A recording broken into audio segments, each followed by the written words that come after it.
పాపది 1వ తారీఖున పెళ్లి పెట్టుకున్నాం బాబు. అన్ని డబ్బులన్నీ అప్పు చేసి బాబు పాప పెళ్లి చేస్తానని చెప్పాడు బాబు. 6 గంటలకి ముఖం కడుక్కొని సెట్ వేసుకొని అమ్మ వస్తానని చెప్పి వెళ్ళాడు బాబు. వెళ్ళిన బాబు తిరిగి రాలేదు బాబు. అయిపోయాడు బాబు. విజయ బాబు మా ఇంటికి వచ్చి నీ కొడుకులాటోళ్ళమ్మ నేనున్నాను, నేను చూస్తానన్నా బాబు, నాకు హామీ ఇచ్చి నేను చేస్తానని అన్నారు బాబు. నాకు న్యాయం చేయను బాబు. అందుకే మీ కాడికి వచ్చాను. నాకు ఓపిక లేకపోయినా వచ్చాను బాబు. శరీరం తట్టుకోలేకపోతుంది బాబు. 5 సంవత్సరం కొడుకు బాబు. 40,000 తెచ్చేవాడు. నేను దిక్కులేని బతికలు అయిపోయా బాబు. మాకు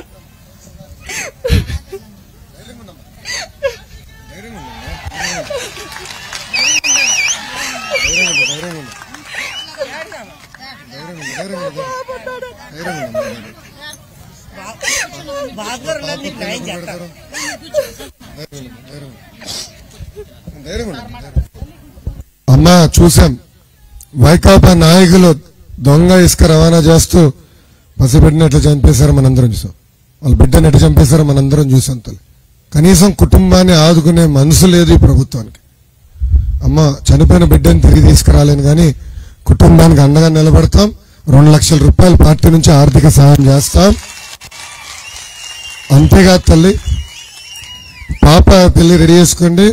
మా చేతులుగా పాప పెళ్లి కూడా చేసే బాధ్యత, చెల్లమ్మ పెళ్లి చేసే బాధ్యత మేము తీసుకుంటాం. 3 నెలలు ఓపిక పట్టుదల. దీని వెనకాల ఎవరున్నారో మొత్తం ఇన్వెస్టిగేషన్ వేస్తాం. వాళ్ళని జైలుకు కూడా పంపించే బాధ్యత వ్యక్తిగతంగా నేను తీసుకుంటానని మీకు నేను హామీ ఇస్తున్నా తల్లి. ఒక కొడుకుగా నేను నీకు హామీ ఇస్తున్నా తల్లి. ధైర్యంగా ఉండమ్మా. వాళ్ళు మన మొహంలో కన్నీరు చూడాలనేదే వాళ్ళ ఆలోచన తల్లి. కన్నీరు చూడాలనేదే వాళ్ళ ఆలోచన తల్లి. ధైర్యంగా ఉండాలి. మనం మీకు అండగా నిలబడతాం. మీ తరపున మేము పోరాడతాం. మా ధైర్యంగా ఉండమ్మా.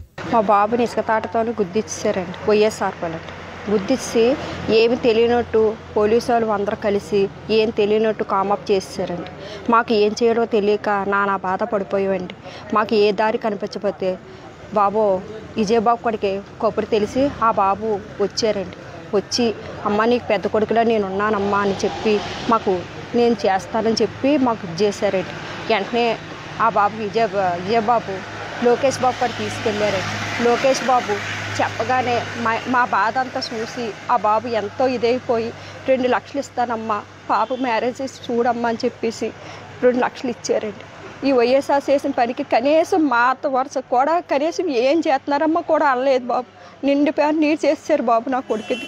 మేము ఎటు కానీ ఇదైపోయి ఉన్నాం బాబు. ఏ దారి లేనప్పుడు లోకేష్ బాబు ఈరోజు మాకు 2 లక్షలు ఇచ్చారు బాబు. ఈరోజు పిలిచి ఆ రోజు అవ్వలేదని ఈరోజు విజయబాబు పంపించి ఇంకో చెక్ ఇచ్చారండి బాబు. మాకు బాబు చెక్ ఇవ్వగానే ఆ దేవుడే మాకు దారి చూపించినట్టు అనిపించింది బాబు. మాకు అన్ని దారులు మూసిపోయామని అనుకొని కుమిలిపోతున్నాం బాబు. ఈ బాబు వచ్చి చెక్ ఇవ్వగానే ఒక దారి కనిపించింది అన్నట్టు ఎంతో ఆనందం పడుతున్నాం బాబు. ఆ బాబు లేకపోతే ఏమైపోతామా మేము అనిపించేలాగా అయిపోయింది బాబు మా పరిస్థితి. మాకు చాలా దారి చూపించారు బాబు. మాకు ముందు ఇంకా చేస్తామంటున్నారు. ఆ బాబు చల్లగా ఉండాలండి బాబు. ప్రభుత్వం ఉండాలా. మాలాట లేని వాళ్ళకి ఎంతోమంది కడుపులు కొట్టిన వాళ్ళందరికీ చూడాలండి. మాలాట బాధ ఎవ్వరికి రావకూడదండి. నా కన్న తల్లి ప్రేమ 10 సంవత్సరాలు పెంచుకుని కొడుకు ఒక్క రోజుతో లేకుండా చేసి మేము దిక్కుమాలు చేశారండి.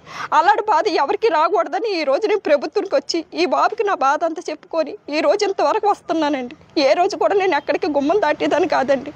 ఈరోజు ఇంతవరకు వచ్చానంటే నాలాంటి తల్లికి ఇలాంటి బాధ ఎవ్వరికి రాకూడదని, పగవాళ్ళు కూడా రాకూడదని నేను ఎంతో అనుకొని ఆ బాబుకి ప్రభుత్వం రావాలని ఎన్నో దేవుళ్ళు దండం పెట్టుకుంటున్నాను బాబు.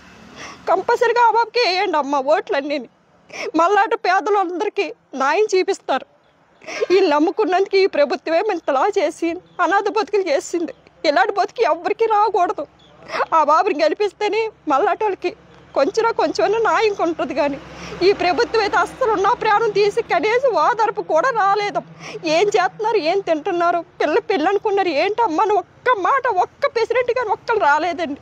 అందరికీ మాకు ఉన్నారని మేము ఎంతో ధైర్యం పడ్డాం. కానీ ఈ రోజు తెలిసిందని ఎవ్వరూ లేరు. విజయబాబు భగవంతు సాక్షిగా ఆ బాబు గెలాలని ఎంతో మనస్ఫూర్తి కోరుకుంటున్నాను. మీరు అదే కోరుకొని మాత్రం ఆ బాబుని గెలిపిస్తేనే మన అందరికీ న్యాయం జరుగుతుందమ్మ.